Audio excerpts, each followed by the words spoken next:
Something changed on this day, but no alarm was heard. No crowd screamed, no buildings fell. Yet the world crossed into a new kind of danger, a danger we could not see. And on November 23rd, 1992, a decision was made that would shape the digital age forever. Today in world history, the Budapest Convention on Cybercrime was signed, the first global agreement to defend humanity from a new form of threat. The threat moving through wires, screens, signals, and silence. What happened? For the first time, nations came together and said, we are no longer safe unless we protect the digital world. Why it happened? Because criminals were learning faster than governments. Hackers were crossing borders without stepping outside their homes. Banks were robbed through keyboards. Children were targeted through screens. Terror networks found new ways to hide. The world realized the battlefield had moved. Who was affected? Everyone who touches a device. Children learning online. Workers sending emails. Governments storing secrets. Families protecting their privacy.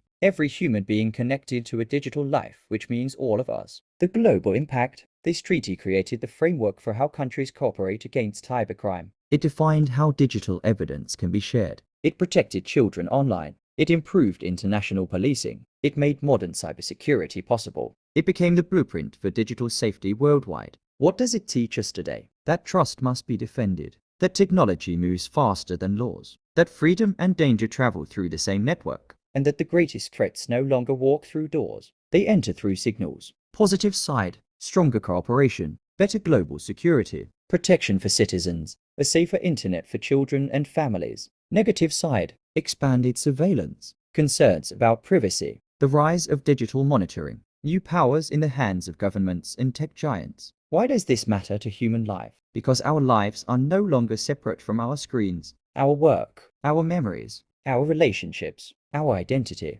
Everything now lives in a digital world that must be protected. The Budapest Convention reminds us that safety is not only physical, it is also invisible. And the future depends on how well we defend both worlds. And yet our work is not done. We must remain vigilant, because as technology evolves, so do the threats. Cybercriminals adapt. New vulnerabilities emerge. Nations must not only enforce laws, but also protect values, privacy, freedom, justice. Every citizen, young or old, is part of this digital pact. When we defend our data, our ideas, our connections, we defend our future. We must teach the next generation what it means to be safe online. We must demand transparency from those in power. We must build a world where innovation is backed by responsibility. Because the world we live in is no longer divided by borders, it is connected by code. And if we fail to guard that code, we risk losing more than information. We risk losing trust. We risk losing the very fabric of human unity. One day, one event, one lesson. Mr. Fidi,